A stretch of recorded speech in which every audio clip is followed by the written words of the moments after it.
Hey, it's Strange here, your guide through the shadows of Tinseltown. The one guy who's been digging up the bodies the studio thought they buried deep. We are sitting here in this dim room, just you and me, and the air is already thick with the stench of secrets. It's March 2026, the Oscars are breathing down our necks, the 98th Academy Awards set to go down on March 15th, the red carpet is being rolled out, the champagne is chilling, and every A-lister is practicing their grateful speech for the cameras. But while they're honoring the legends of the Golden Age, those Oscar winners who supposedly defined glamour and class, I'm pulling back the curtain on the real story, the one they desperately don't want you to hear. Picture the most romantic scene in cinema history. 1939. The set of Gone with the Wind. Scarlett O'Hara and Rhett Butler. Vivian Leigh and Clark Gable. The cameras are rolling, the lights are hot, the tension is electric. Gable, the king of Hollywood, pulls her close, their lips meet, and... cut. But off-camera, Vivian Leigh is fighting the urge to vomit. People who were in the room swear by it. Insiders who worked on the film and later spilled in interviews and memoirs whisper that she told her mate, "My God, his breath, it was unbearable." The halitosis was no joke. It was so bad that Vivian reportedly hated every take where she had to kiss him. And here's where shit gets truly fucked up. This wasn't some one-off thing. This was the reality for the biggest star in the world. How the fuck did the king of Hollywood have breath that could clear a room? Let's go back to the beginning, because to understand how this even happened, we have to go to the start. Clark Gable was born William Clark Gable on the 1st of February 1901 in a small town called Cadiz in Ohio. His dad was a rough and tumble oil driller, always chasing the next big strike, but never quite catching it. His mom, Adeline, died when little Clark was only 7 months old. The boy was raised by his father and later a stepmother who tried her best, but money was tight. Young Clark dropped out of school at 16 to work in a tire factory in Akron. He was tough, muscular, from lifting heavy loads all day, but he had this dream of becoming an actor. He moved to the big city, joined theater troupes, faced rejection after rejection. Too ugly, they said, no presence, but he kept pushing. Eventually, he made it to Hollywood in the mid-1920s, starting as an extra, learning the ropes the hard way. By the early 30s, he was a star. Films like A Free Soul and It Happened One Night made him a sensation. He won the Oscar for Best Actor in 1935 for It Happened One Night, the first time the Academy had a sweep. Then came Gone with the Wind in 1939, and the rest is history. Women wanted him, men wanted to be him, but all that fame came with a price. In 1933, Gable suffered a severe gum infection. Doctors had to pull nearly all his teeth. He got dentures, but they never fit perfectly. The result? Chronic bad breath that no amount of mouthwash could fix. Studios tried to cover it up, of course. Publicists spread stories about his rugged masculinity. But behind the scenes, co-stars complained. Old interviews from the era hint at it. One crew member later said in a book you could smell him coming from across the set. And the smell wasn't just breath. Gable was known for his body odor too, though he tried to fight it. He showered up to 5 times a day. Obsessed. He shaved every bit of body hair, chest, armpits, because he said it made him sweat less and smell better. How can a man soak in his own filth? He once asked a body. He hated baths, preferred the running water of the shower to wash away the filth. But the dentures and the poor dental care from his poor childhood made the breath a constant battle. Let's be real for a second. In the Golden Age, dental hygiene wasn't what it is today. Many stars came from poor backgrounds where brushing wasn't a priority, and studios didn't care as long as the face looked good on camera. But for Gable, it became a running joke on sets. During filming of Gone with the Wind, the crew would joke about bringing extra means. Vivian Leigh, who had her own issues with the heat and the script changes, confided to friends that the kissing scenes were the worst part. And you know what? The rumor wasn't just a rumor. It turned out true. Biographies and memoirs from people like his co-stars confirmed it years later, but the studios buried it. They made millions of Gable's image as the perfect man, Motives? Pure greed. The public wanted the fantasy, not the reality of a guy whose mouth smelled like yesterday's garbage. But Gable's hygiene nightmare wasn't the only thing rotting under the surface. The guy's personal life was a minefield of betrayals too. He was married 5 times, each one more complicated than the last. His third wife, Carole Lombard, the love of his life, died in a plane crash in 1942 while selling war bonds. He was devastated, enlisted in the Air Force, came back a changed man. But the studios kept pushing the image. And here's where the family betrayal part kicks in. Because while Gable was playing the perfect leading man on screen, he was hiding a secret that would have destroyed his career if it got out. A secret daughter with Loretta Young. Let me reconstruct that one for you, because it's straight out of a thriller. It's 1935. They're filming Call of the Wild up in the mountains outside Seattle. Gable is married. Young is a devout Catholic starlet, terrified of scandal. Sparks fly. They have an affair. Loretta gets pregnant. Abortion? The studios pushed for it, but she refused. She was Catholic, remember? So she faked an appendectomy, disappeared for months, gave birth to a baby girl on the 6th of November 1935. The studio spun it as adoption. Loretta publicly adopted her own child. The baby Judy grew up thinking her parents had given her up, but word on the street was that everyone in Hollywood knew. The resemblance was uncanny. Judy even had Gable's famous ears, the ones that stuck out. She had surgery as a kid to pin them back to hide the truth.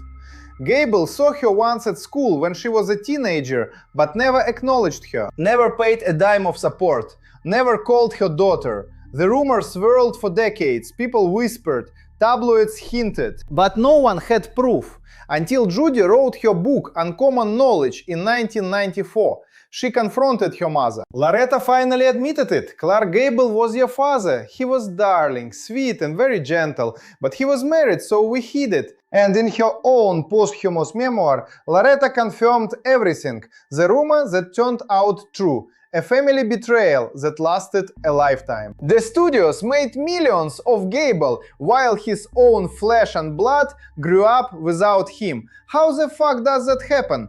Greed and image control, that's how. And as we sit here in 2026 watching the Oscars roll out the same old red carpet, remember this. Those golden statues Gable won, they were built on lies. The glamour hid the stink. The king had rotten breath and a rotten secret. But Gable's story is just the opening act. Because if the leading man smelled like betrayal, the leading ladies and their families were living it every single day. Take Joan Crawford, for example. Her Oscar for Mildred Pierce hid a home life straight out of a nightmare. The wire hangers, the screaming, the control. But that's a story I'm about to drag into the light right now. Because the rot didn't stop with one man, it infected the whole damn industry. And the Oscars this March are just the latest coat of paint over the same old filth. You see, Crawford came from nothing too. Born Lucille Lesueur in 1904 or 5, depending on which lie she was telling that day, in San Antonio, Texas. Her dad abandoned the family when she was a kid. Her mom remarried a guy who ran a laundry. Little Lucille scrubbed floors, washed other people's dirty clothes, dreamed of escape. She entered dance contests, won a few, changed her name to Joan Crawford after a magazine contest. MGM signed her. She clawed her way up through silent films, talkies, everything. By the 40s, she was a queen. Won the Oscar for Mildred Pierce in 1946, playing a mother who sacrifices everything for her ungrateful daughter. Irony much? Because in real life, Joan's idea of motherhood was a whole different kind of horror. Let me paint the picture. 1949. The Crawford mansion in Brentwood. White carpets everywhere. Joan obsessed with cleanliness. She washed her hands 10 times a day. Wore gloves constantly. Scrubbed hotel floors herself if the maids didn't do it right. But behind those sparkling doors, her adopted kids, Christina and the twins, lived in fear. Christina later wrote Mommy Dearest, the book that blew it all open after Joan died in 1977. The rumor at first? People called it lies, jealous daughter cashing in. But word on the street from people who were in the house, nannies, friends, even some of Joan's own husbands said parts of it rang true. The wire hanger incident. Christina comes home from school with a dress on a wire hanger. Joan loses it, screams at her, beats her with the hanger. No wire hangers ever! That became the rallying cry. But it was more than that. Christina described being forced to scrub the floors at night with a toothbrush if they weren't perfect. Joan would wake the kids up at night for inspections. Alcohol-fueled rages, emotional torture. You are not my daughter anymore. I'm adopting twins because you disappointed me. And then the will. When Joan died, she left nothing to Christina and Kathy. For reasons well known to them, the studios tried to bury the book, called it fiction, but the damage was done. The rumor turned out to have teeth. Court documents, interviews with Christina, even some corroboration from household staff over the years, painted the picture of a woman who survived her own abusive childhood by becoming the abuser. And here is the kicker. Joan and Clark Gable had an affair too. Torrid, public, studios forced them to end it. Joan got pregnant, had an abortion arranged by the fixers. Another secret buried, another betrayal. The same machine that hid Gable's breath hid Joan's rage. They made millions of her image as the perfect star, while her kids paid the price. As the Oscars approach this March and they roll out clips of Joan accepting her statue, remember this. The woman on screen was smiling while her daughter was crying in the next room. But the betrayals didn't stop at the Crawford mansion. They spread like cancer through the whole golden age. Child stars especially got screwed by the very people who were supposed to protect them. Take Jackie Coogan, the kid with Charlie Chaplin. Earned millions as a child actor in the 1920s. His mother and stepfather spent every dime. Cars, houses, jewelry. Jackie got nothing. When he turned 21, he sued them. The court case in 1938 was a circus. He won, but after lawyers' fees, he got a measly $126,000 out of $4 million. The public was outraged. It led directly to Coogan's law in 1939. 15% of a child star's earnings had to go into a trust. But the damage was done. Jackie's career tanked. His family betrayed him for cash. The studio stood by and let it happen because they were making bank too. Rumors of exploitation turned out true in the courtroom. And then there was Judy Garland, pushed by her own mother from the age of 10. Diet pills, amphetamines, to keep her thin for the Wizard of Oz. Starved, overworked. MGM fed her more drugs to keep her going. She called her mom the real wicked witch. Later in life, Judy talked about the betrayals in interviews. The studio forced her into an abortion in 1943 after an affair with Tyrone Power. Her roommate's supposed best friend was spying for MGM and convinced her to end the pregnancy to protect the image. Judy's heart was broken. The rumor of studio control over stars' bodies turned out true. Documents, books, insiders all confirmed it. Judy died at 47, broken by the very people who made her a star. As I sit here connecting all these dots, with the Oscars just days away, I can't help but wonder how many of today's winners are hiding the same kind of rot. The glamour is the same. The red carpet smiles. The acceptance speeches thanking family. But the families were the ones doing the stabbing. The hygiene was the least of it. The betrayals were the real killer. And the rumors, they always turn out true if you dig deep enough. But we are not done, not by a long shot, because the web gets even darker when you look at the feuds between the queens themselves. Joan Crawford and Bette Davis. Two Oscar winners who hated each other with a passion that lasted decades. On the set of Whatever Happened to Baby Jane in 1962, the tension was thicker than the makeup. Bette allegedly put weights in her pockets to make herself heavier in scenes where Joan had to lift her. Joan supposedly gagged at Bette's body odor, according to a letter that floated around. Insiders say they spread rumors about each other to the press. Bette called Joan a phony. Joan said Bette built a career on mannerisms. The studios loved the publicity, but the hatred was real. Family-style betrayal between so-called friends. And the rumors of sabotage all turned out true in their own memoirs and interviews. The golden age wasn't golden, it was tarnished. It was sweat-soaked costumes reused for days because washing cost money. It was stars marinating in perfume to hide the fact they hadn't bathed in a week. It was parents selling their kids' childhoods. It was secret babies and forced abortions and wills that cut children out like they never existed. And every time an Oscar was handed out, the machine spun another lie. As the stars walk the carpet this March, they'll pretend it's all behind us. But I'm telling you right now, the ghosts are still here, laughing, waiting for the next person to crack. And that's just the surface. Because when you dig into the fixers, the man behind the curtain, like Howard Strickling at MGM, the guy who arranged abortions, paid off cops, planted stories, you realize the entire system was built on covering up the filth. Gable's breath, Crawford's rage, Garland's pills, Coogan's money, Young's baby. All of it managed so the box office wouldn't suffer. Motives were always the same: money, power, control. The stars were products, the families were collateral damage. The rumors were the truth they couldn't kill. So as we head into the Oscars 2026, when the cameras pan across the Dolby Theatre and the crowd applauds another Lifetime Achievement Award, ask yourself this: how many of those smiling faces are hiding the same kind of secrets? How many red carpet moms are really monsters at home? How many kings still can't brush away their own stink? The Golden Age taught us one thing: the shine is fake. The dirt is real. And tonight we just scratched it. But hold on, because we are going deeper. The story doesn't end with the kings and queens. It goes into the child stars who were chewed up and spit out. The ones whose own blood turned on them for a cut of the profits. Jackie Coogan's case wasn't isolated, it was the tip of the iceberg. Studios had whole departments dedicated to keeping the kids working no matter what. Parents signed contracts that gave them control. The money flowed one way, up.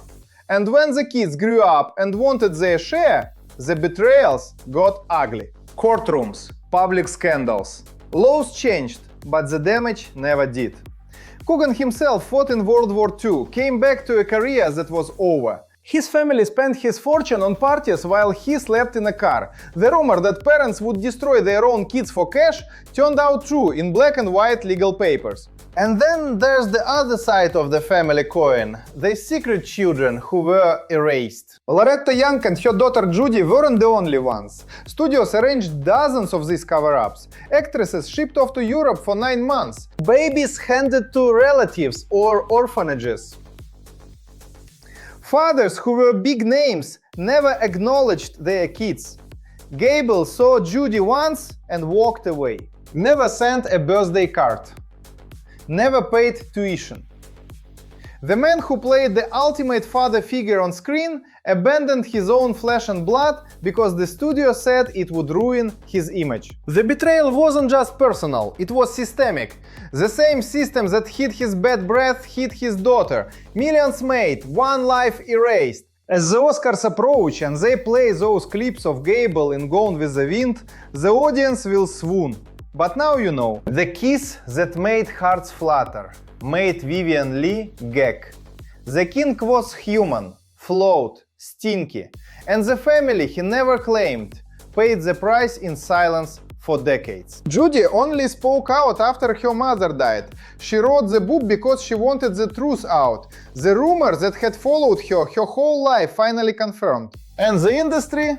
They shrugged. Another secret out, another headline, but the money kept flowing. Let's talk about the hygiene across the board, because it wasn't just Gable. The whole Golden Age smelled bad, literally. Sets were hot. Costumes were silk and wool that got soaked in sweat and reused day after day, because dry cleaning cost money. Stars like Errol Flynn were known for body odor that could clear a room. Marlon Brando later on refused to wear deodorant, showed up in dirty jeans and t-shirts. The studios covered it with perfume and lighting tricks. Insiders say Joan Crawford bathed in vodka to mask her own sweat issues, though she was obsessed with scrubbing everything else. The glamour shots hid the reality of people who came from poverty, where running water was a luxury.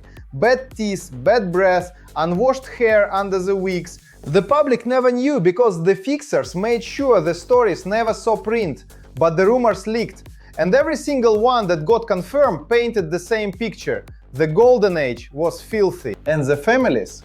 They were the first to betray. Judy Garland's mother, Ethel, fed her pills from age 10, keep her thin, keep her working. Judy later said in interviews her mom was the one who started the addiction that killed her.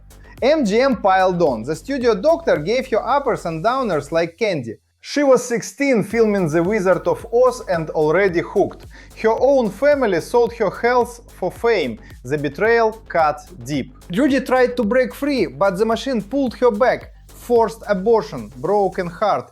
The rumor that the studios own the star's body and soul turned out true. As I sit here with all these files spread out, the old letters, the court transcripts, the deathbed confessions, I can't help but see the pattern. The Oscars celebrate the art but ignore the cost. This March, when the winners thank their families, remember the families that destroyed them. When they thank the studios, remember the studios that buried the bodies. The bad hygiene was the least disgusting part. It was the symptom. The betrayals and the lies were the disease. But we are still not at the bottom, because the feuds between the stars themselves added another layer of betrayal. Joan Crawford and Bette Davis didn't just dislike each other, they loathed each other with a passion that lasted 40 years. It started over men, Franchot tone, then roles, then Oscars. By the time they made Whatever Happened to Baby Jane, the hatred was legendary. Bette won the Oscar nomination, Joan didn't. On set, the sabotage was real. Betty allegedly added weights to her pockets, so Joan would struggle lifting her in scenes. Joan supposedly complained about Betty's smell, wrote letters to the director. The crew picked sides. The press ate it up. After Joan died, Bette reportedly said, "Joan Crawford is dead. Good." The quote may be apocryphal, but the feeling was real. Two Oscar-winning legends stabbing each other in the back for decades. The studios encouraged it for publicity. Millions made of their feud. The family betrayal wasn't blood, it was the sisterhood of stars that never existed. The golden age wasn't about family, it was about survival. And the ones who survived did it by destroying everyone around them. Gable abandoned his daughter. Crawford disinherited hers. Garland's mom fed her drugs. Coogan's parents spent his fortune. Davis and Crawford tore each other apart, all while the Oscars rolled out the red carpet and pretended it was magic. And that's the truth I'm laying out for you tonight. As the stars gather in 2026 for another night of self-congratulations, the ghosts of the golden age are watching, laughing at the hypocrisy. Because nothing has changed. The hygiene may be better now, but the betrayals are the same. The rumors still turn out true if you dig. And I'm the one still digging. The machine is still running. The fixers are still fixing. The families are still selling out. And the Oscars are still the biggest lie in town. But at least now you know. The king stank. The queen was a monster. The child stars were robbed. And the rumors? Every single one of them was true. Wait for it.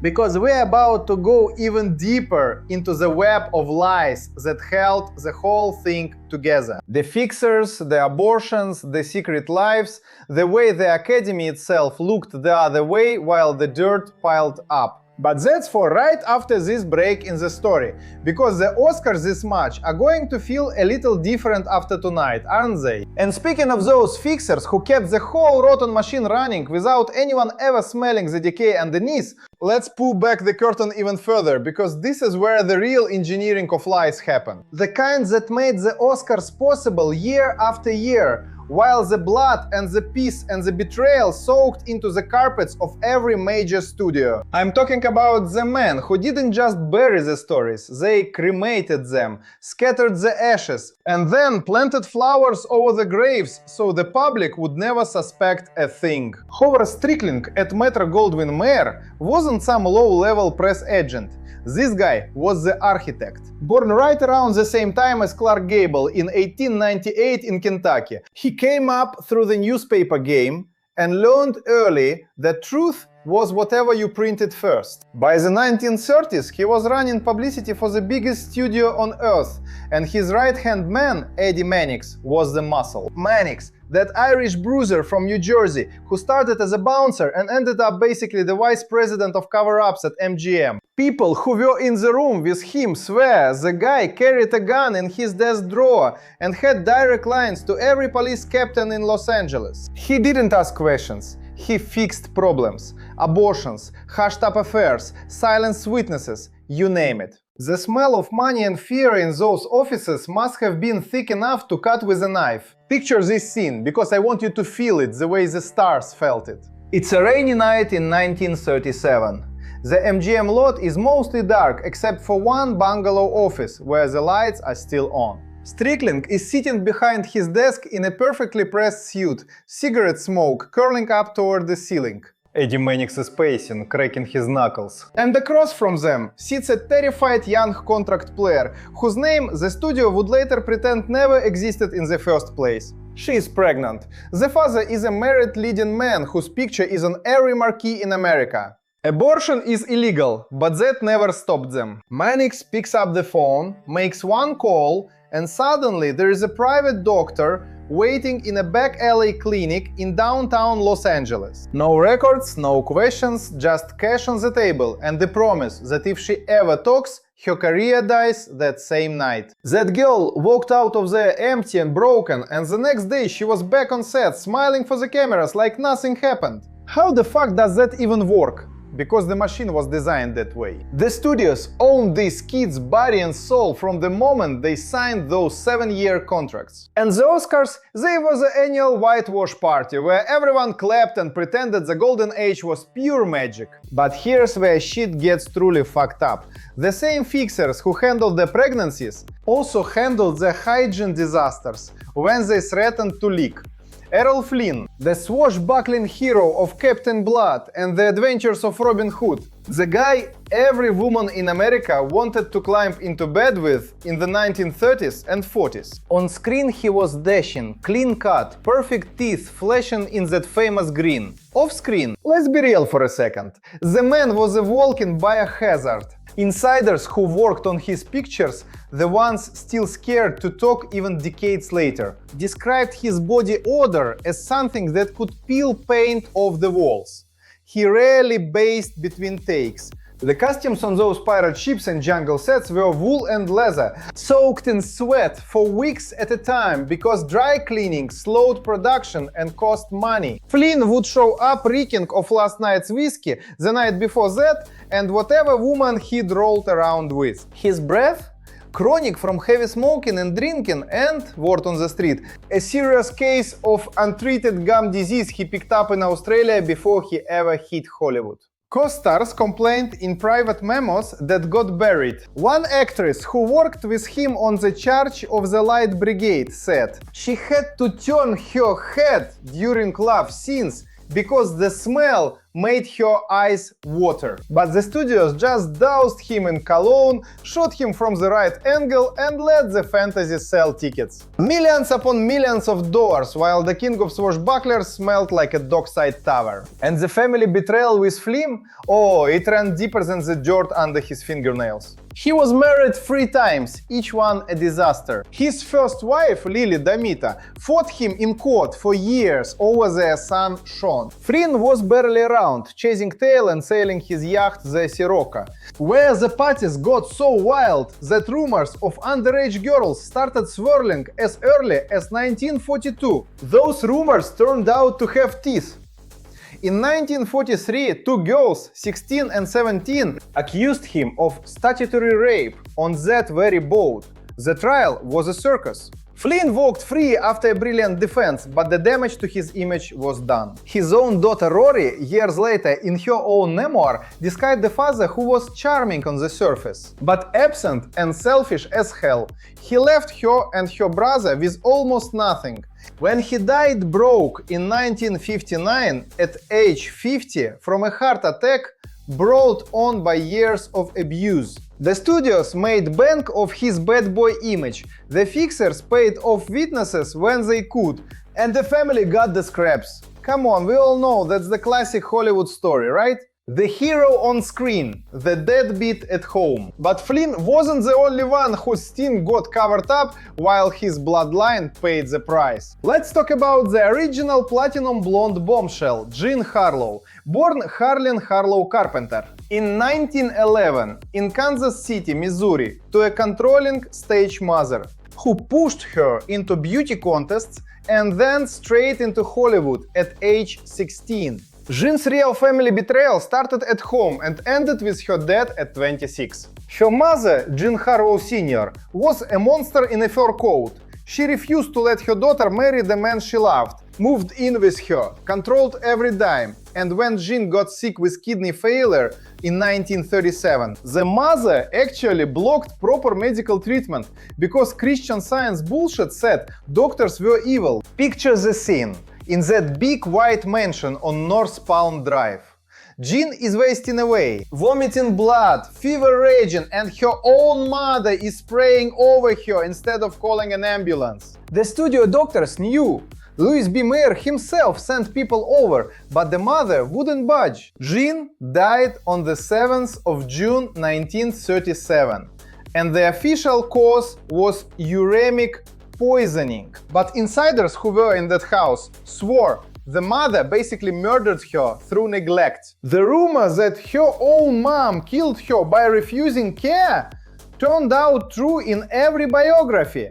And in the words of people like her stepfather, who later spilled everything. And the hygiene angle, Jean was famous for her perfect platinum hair, but behind the scenes, she was battling infections and bad breath from the kidney disease that her mother ignored. The studio covered it with perfume and lighting and rushed her through fumes until she literally collapsed on set. They made $25 million of her in today's money before she was even cold in the ground. Family betrayal at its most lethal, and the Oscars still played clips of her smiling face for decades like nothing ever happened. The fixers didn't stop at covering up death and disease. They rewrote entire lives when the truth got too ugly. Take the story of William Haynes, one of the biggest stars of the late silent era and early talkies. Born in 1900 in Virginia, he ran away from home at 14 after his father caught him with another boy. Landed in New York, got discovered, became MGM's #1 box office draw in 1928. The guy was openly gay in an era when that was career suicide. He lived with his partner Jimmy Shields for decades, threw wild parties, didn't hide it from anyone who mattered. But Louis B. Mayer, the same man who ran the studio like his own twisted family, gave Haynes an ultimatum in 1933: dump the boyfriend or lose your contract. Haynes chose love. Mayer fired him on the spot, blackballed him from pictures, and the fixers made sure every newspaper buried the real reason. Haynes became an interior decorator instead, designing homes for the very stars who used to work with him. His career was murdered in cold blood. The rumor that MGM forced its gay stars into fake marriages or out of the business entirely turned out 100% true when the memos finally surfaced in the 1980s and 90s. And the family angle? Haynes' own parents had disowned him years earlier for being gay. So here's this guy, betrayed by his blood family, then betrayed by his studio family, all while the public thought he just faded away because talkies didn't suit him. The Oscars never mentioned his name again after that. Clean sweep. Millions made of his early films, then erased like he never existed. And if you think the betrayals were only inside the homes and the studios, wait until you hear how the gossip columnists became part of the family betrayal machine themselves. Hedda Hopper and Loyola Parsons, the two queens of Poison Pen. These women weren't journalists, they were hired assassins with typewriters. Hedda, born Elda Fury in 1990 in Pennsylvania, came to Hollywood as an actress, failed, then reinvented herself as a columnist who could destroy careers with one paragraph. She had a direct pipeline to the studios. They fed her dirt on rivals and she printed it. Loyola Parsons, born in 1981 in Illinois, was Hearst's pet. William Randolph Hearst himself gave her the job because he wanted control over the narrative after the Fatty Arbuckle mess nearly sent his papers. Remember Arbuckle? 1921, the Labor Day party in San Francisco. Roscoe Arbuckle, the 300-pound comedy star known as Fatty, is accused of raping Virginia Rapp with a champagne bottle, causing her death from peritonitis. The rumor was disgusting, spread by Hearst's papers with headlines that screamed murder. The trial lasted months. Arbuckle was acquitted after 3 trials. The jury even apologized to him, but his career was slaughtered. The real motive? Hearst wanted to sell papers and the studios let it happen because Arbuckle's contract was expensive. Family betrayal? Virginia Rapp's own friends and family pushed the story for cash and revenge. The rumor that the bottle story was a complete lie invented by the press turned out true when the court documents and later investigations proved it was a botched abortion gone wrong and the press just ran with the filthiest version. Arbuckle died broke in 1933 at age 46. The Oscars never gave him a second look. His films were pulled from circulation. The fixers and the columnists buried him alive, while the industry kept cashing checks. Let's be real for a second. Every single one of these stories has the same DNA. Poor kid from nowhere close to the top. Family either abandons them or exploits them. Studios smell money and lock them into contracts. Fixers keep the machine oiled with lies, abortions, payoffs.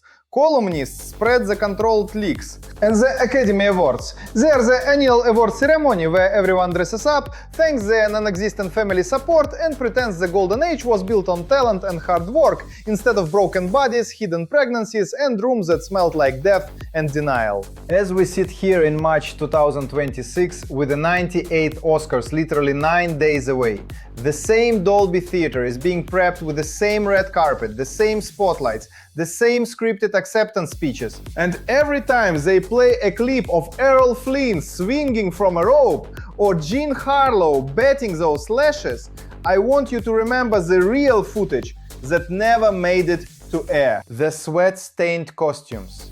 The mothers who let their daughters die. The sons who never knew their fathers. The gays erased from history.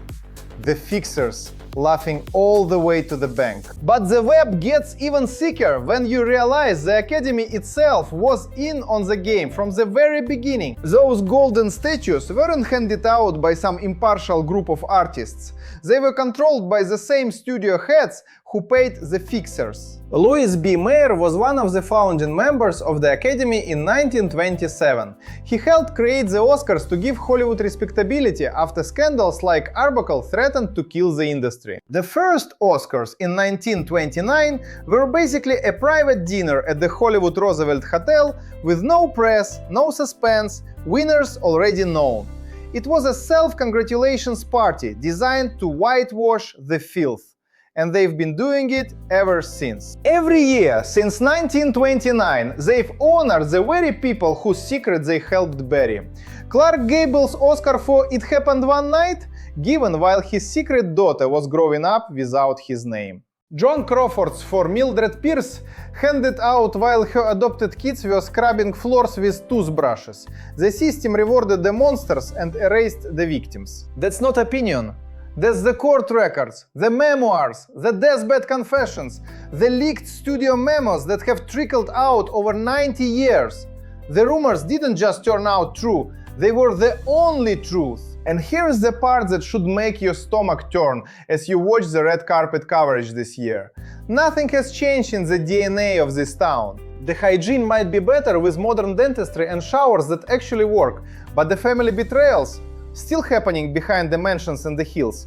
The fixers, they just wear better suits and use NDAs instead of guns. The Oscars this March will still roll out the same highlight reels of the golden age, the same swelling music, the same teary-eyed tributes to the legends. But now you know what was really happening when those legends stepped off the soundstage. The sting, the screams, the silenced babies, the disinherited children, the careers murdered for being who they really were. The machine is still humming, the lies are still selling tickets, and the only difference in 2026 is that we finally have the receipts. But hold on, because we are not even close to the bottom of this pit yet.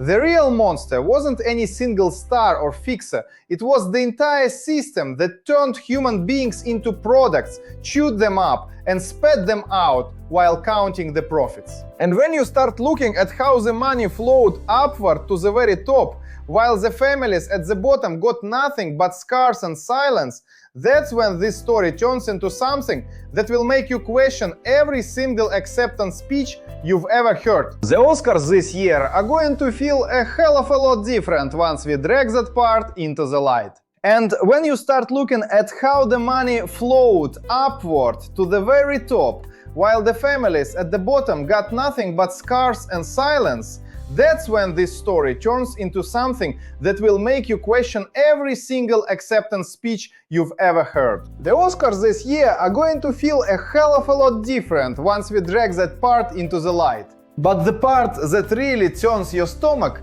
is how the studios themselves became the worst kind of family, the kind that fed their stars poison to keep them working and then discarded them when the addiction took over. Take Wallace Reed, the all-American boy next door of the silent screen, the guy who starred in over 200 films and looked like he could do no wrong. Born William Wallace Reed on the 15th of April 1891 in St. Louis, Missouri, his dad was a theater director, so little Wallace grew up on stage. He was handsome, athletic, the perfect leading man for directors like David Warr Griffiths and Cecil B. DeMille. But in 1919, during the filming of The Valley of the Giants, he injured his back in a train wreck scene.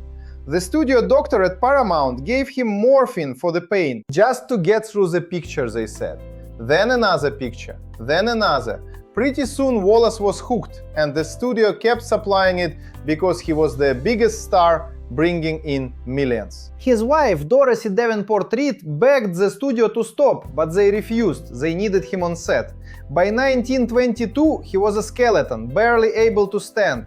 He checked into a sanitarium, but it was too late. Wallace Reed died on the 18th of January 1923 at age 31 from the very drug the studio doctors pumped into him day after day. The rumor that Paramount killed him with their own morphine supply turned out true when Dorothy herself went public in interviews and wrote about it in her memoirs, and the court documents from the time showed the studio's complicity in the addiction that destroyed him. The family betrayal?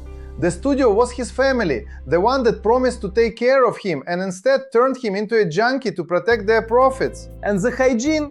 By the end, he was so far gone that he smelled of sickness and sweat, but the studios kept shooting him in soft focus and dousing him with cologne, so the public never knew the king of the screen was rotting from the inside out. The system didn't stop at drugs. It drove stars to the edge, with their own families leading the charge. Clara Bow, the girl with the famous bow lips and the it factor that made men weak in the knees. Born Clara Gordon Bow on the 29th of July 1905 in a rundown tenement in Brooklyn, New York, her mother, Sarah Bow, was schizophrenic and tried to kill her own daughter with a butcher knife when Clara was 16.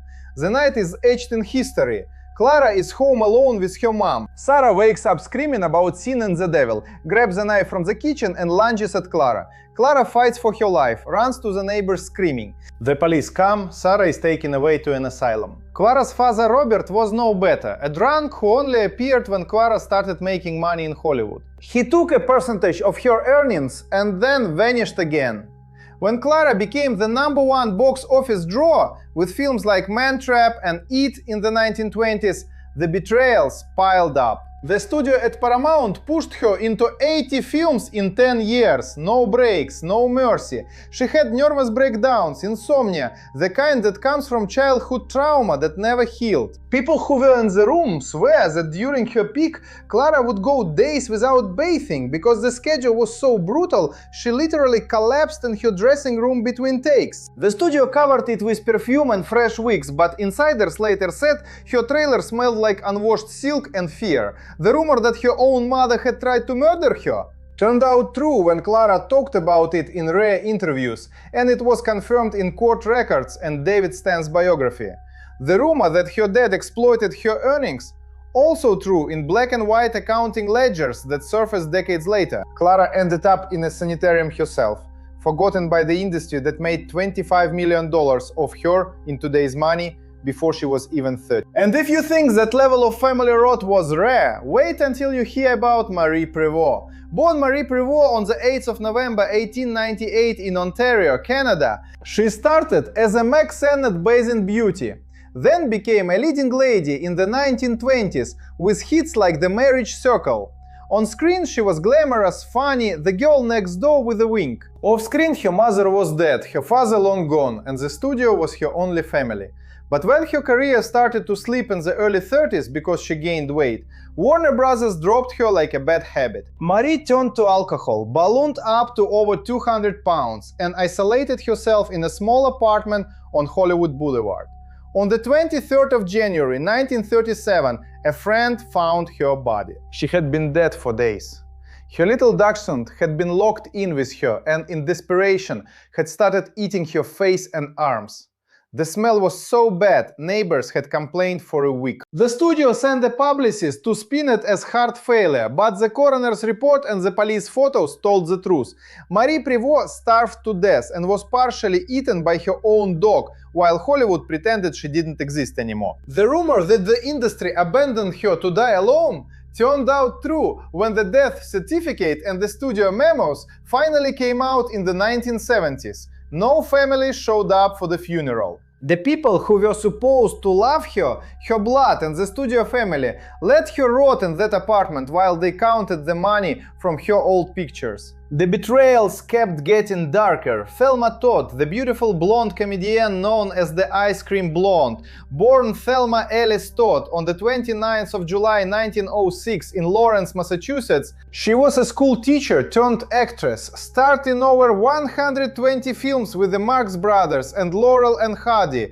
But behind the smile, she was trapped in a bad marriage and caught up with gangster Lucky Luciano, who wanted to use her for a gambling club. On the 14th of December 1935, Thelma was found dead in her car in a garage in Pacific Palisades.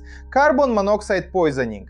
The official ruling was suicide, but people who were in the room swear it was murder. The garage door was locked from the outside. Her body was in an evening gown with blood on her face, and witnesses saw a man leaving the scene. Luciano's man had been threatening her. The studio and the police shut it down fast. Her mother, Alice Todd, fought for years to reopen the case, but got nowhere. The rumor that the mob killed her and the studios covered it up to protect their investments turned out true when grand jury testimony and private investigator files leaked in the 1980s showed the fix was in. Thelma's own family was powerless against the machine.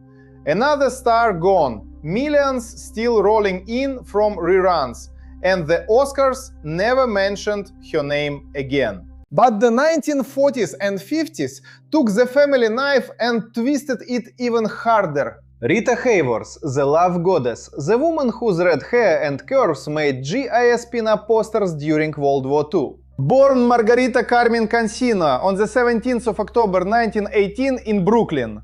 Her father, Eduardo Cancino, was a Spanish dancer who started pushing her on stage at age 12 in sleazy clubs along the Mexican border. He made her dance for hours, changed her name to Rita Hayworth, and forced painful electrolysis on her hairline to make her look less Latina for the studios. Columbia Pictures boss Harry Cohn finished the job, turning her into a glamour machine. But the family betrayal never stopped. Her first husband, Edward Judson, controlled every dime, beat her and pimped her out to studio executives for roles. Then came Orson Welles, the genius who married her and still treated her like a trophy. Then Prince Ali Khan, the playboy who cheated on her openly while the world watched.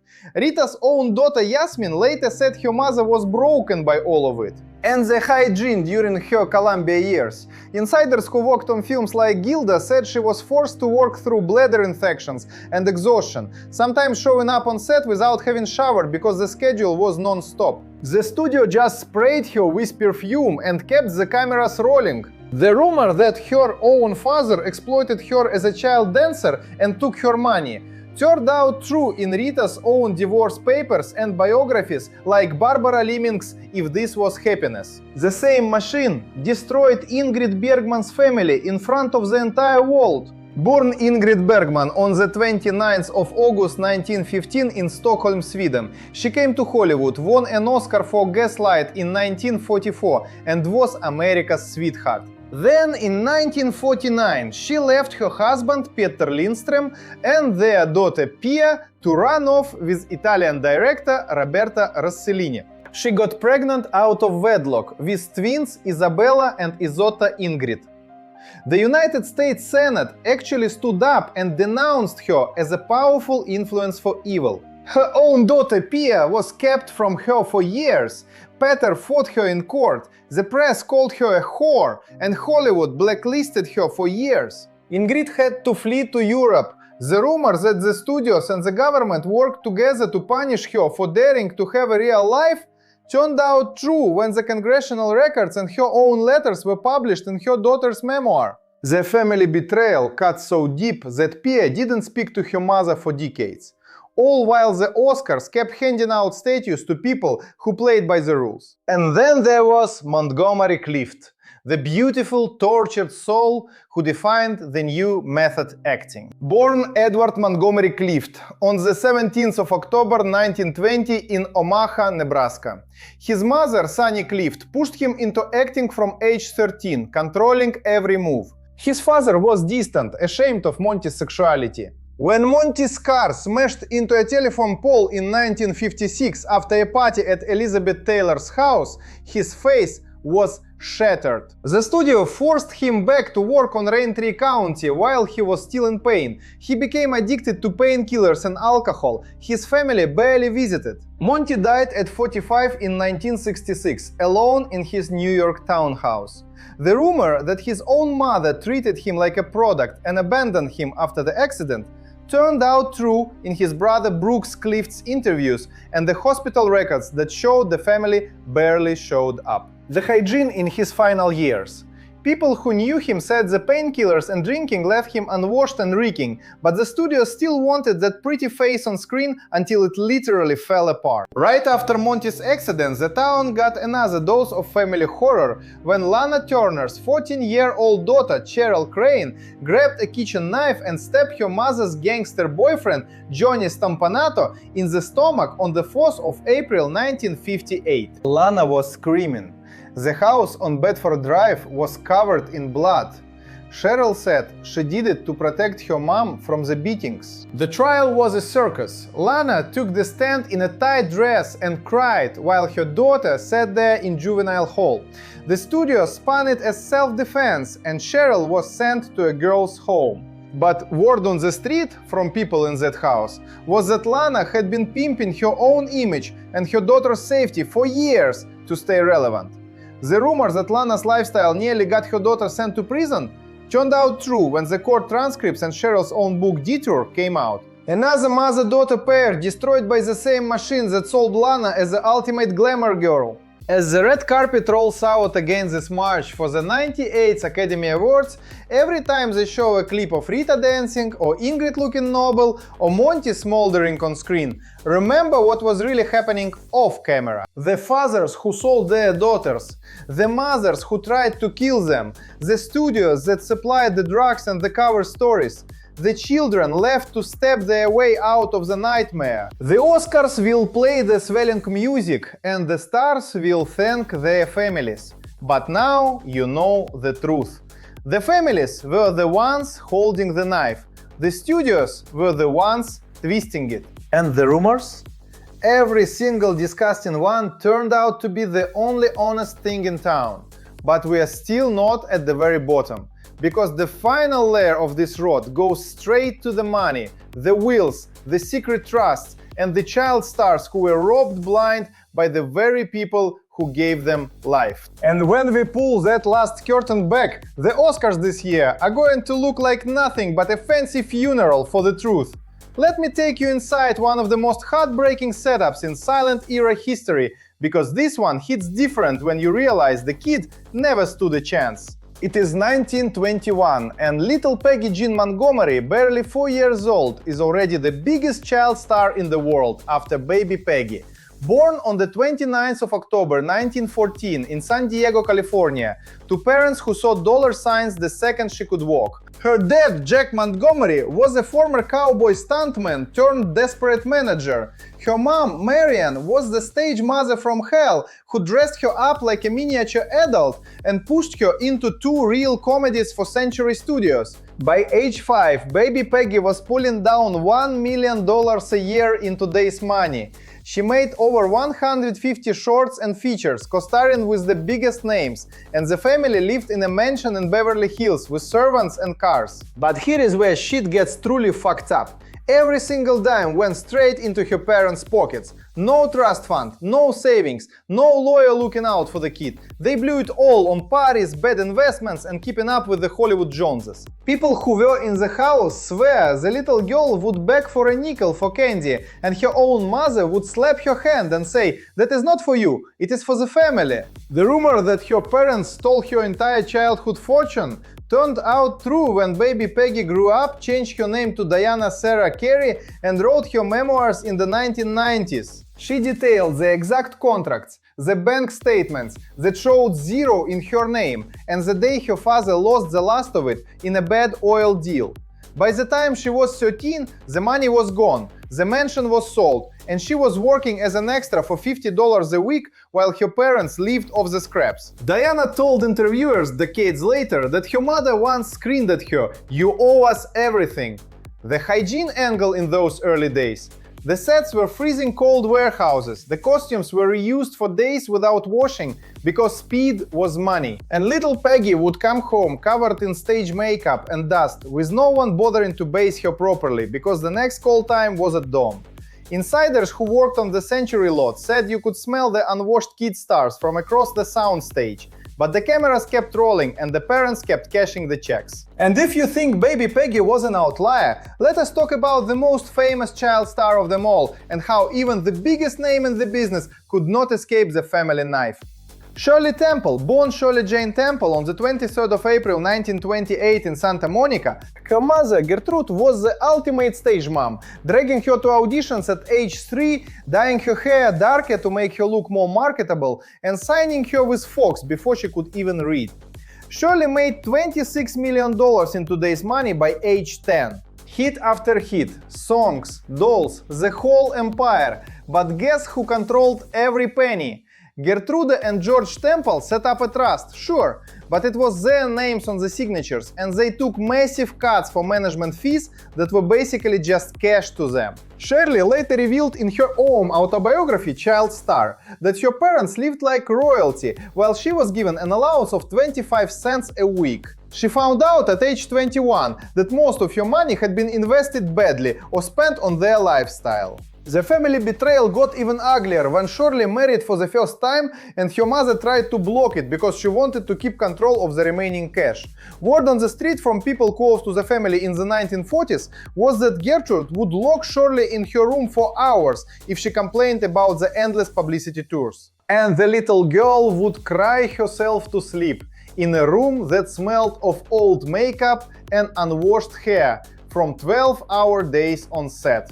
The studio covered it with curls and smiles, but the rumor that her own parents treated her like a cash cow and left her with almost nothing turned out true when Shirley went public with the financial statements in her book, and the court records from her divorce showed the tangled trusts her parents had set up to keep the money flowing their way. Now let us move to the boy who defined the word prodigy and got absolutely gutted by everyone who was supposed to protect him. Mickey Rooney, born Joseph Yule III on the 23rd of September 1920 in Brooklyn. His parents were vaudeville performers who put him on stage at 18 months old. By the time he was 6, he was in Hollywood, and by 12, he was the #1 box office draw with the Andy Hardy series at MGM. Mickey earned over $12 million in today's money as a teenager, but his mother Nell and stepdad took almost all of it. MGM had its own cut too, but the family was the first in line. They bought houses, cars, threw parties, and when Mickey turned 21, he discovered the trust they promised him was basically empty. He confronted them in their big house in Encino, and his own mother reportedly said, "You made the money because of us. It is ours." Mickey later told interviewers the room smelled of cigarette smoke and betrayals at night. The hygiene during those MGM years. The kid was working 6 days a week, sometimes sleeping on the set in the same clothes for days because the schedule was brutal, and the studio just sprayed him with cologne before every take. Insiders who were on the Andy Hardy lot swore Mickey would reek of sweat and cheap soap by the end of the week, but nobody cared as long as the pictures made money. The rumor that his own family left him broke and in debt turned out true when Mickey filed for bankruptcy multiple times. And the court documents laid out exactly how his parents had drained the accounts. He died in 2014, still fighting to get back what was his, while the studio kept profiting off the Andy Hardy reruns. The same pattern repeated with Bobby Driscoll, the Disney Golden Boy. Born Robert Cletus Driscoll on the 7th of March 1937 in Cedar Rapids, Iowa. Walt Disney himself signed him at age 5 after spotting him in a barber shop. Bobby voiced Peter Pan, starred in Treasure Island, made Song of the South, earned hundreds of thousands while still a kid. His parents, Cletus and Evelyn, moved the whole family to California and treated Bobby like their personal bank. They set up a trust, but schemed off the top for years. When Bobby hit puberty and his voice changed, Disney dropped him cold. The parents had no backup plan. By his late teens, Bobby was broke, addicted, and living on the streets. He died at 31 in 1968 in an abandoned building in New York.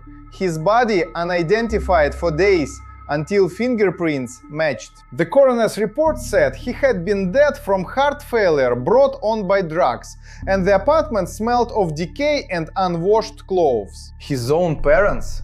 They barely claimed the body in time. The rumor that Disney and his family abandoned him the second he stopped being profitable turned out true when court papers and Disney memos surfaced showing they let his contract expire and his parents did nothing to save him. The Academy never gave him a second thought after his child star days. And then there is the dark money trail that leads straight to the top names nobody talks about anymore. Ramon Navarro, the original Latin lover, born José Ramón Gil Samaniego on the 6th of February 1899 in Durango, Mexico. He made millions in the 1920s with films like Ben-Hur, lived in a mansion called Villa Nova, threw legendary parties. But his family back in Mexico and his brothers in Los Angeles leached off him constantly.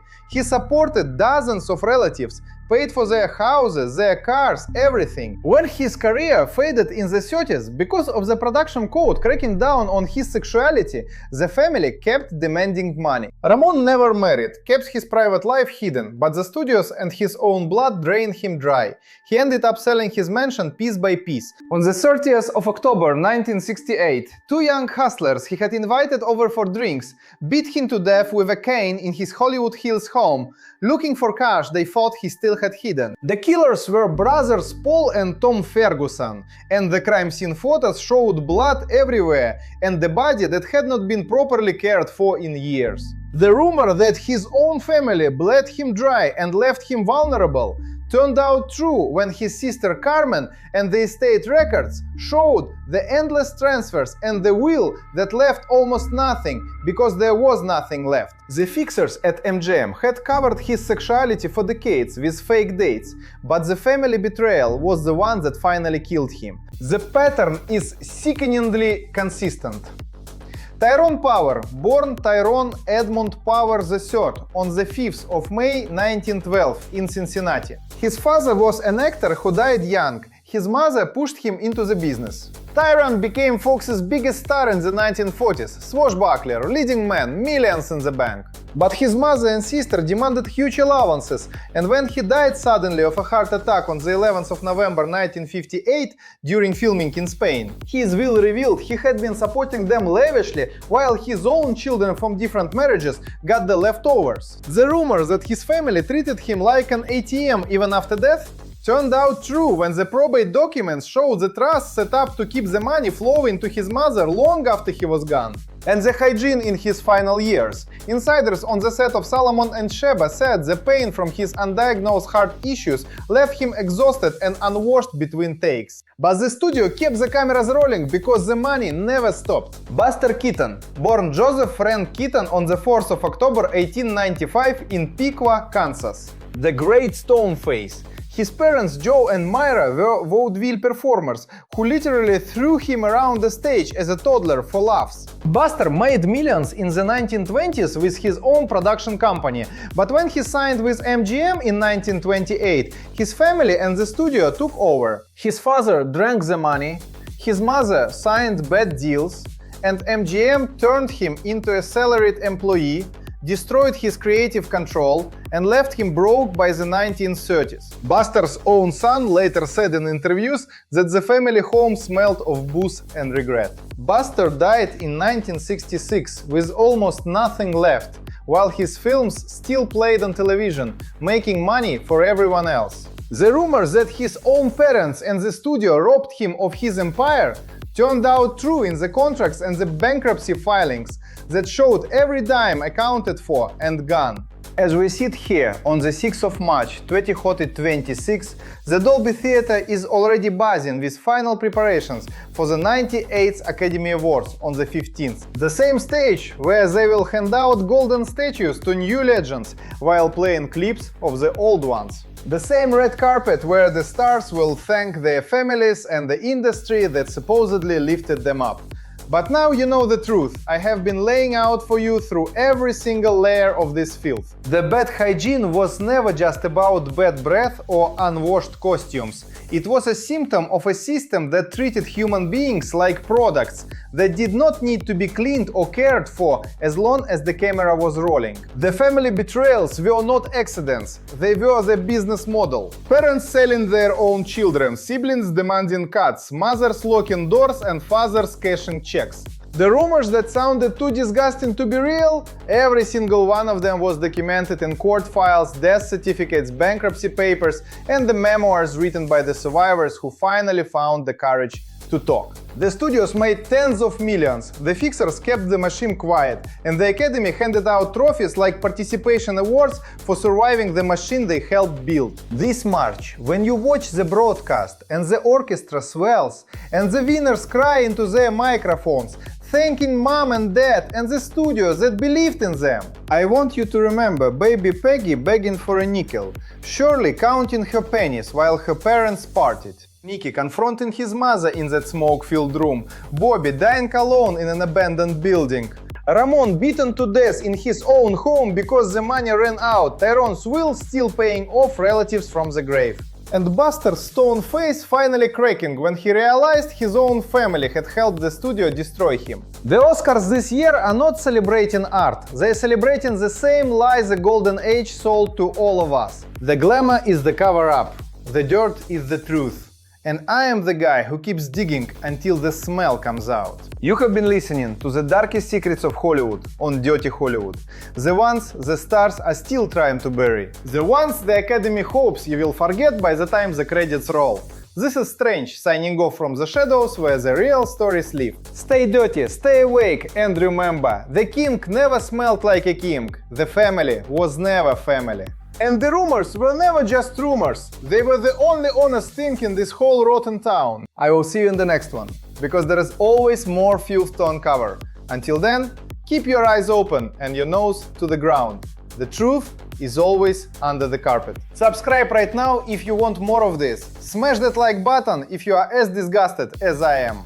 Drop in the comments right below who you want me to investigate next. And if you have any insider info, any leaked messages, any documents that the studios are still hiding, send them my way. Anonymity 100% guaranteed. The contacts are in the description. I read every single one. This town still has bodies in the basement, and I am not stopping until every single one of them sees daylight. Good night, Hollywood. Sleep tight.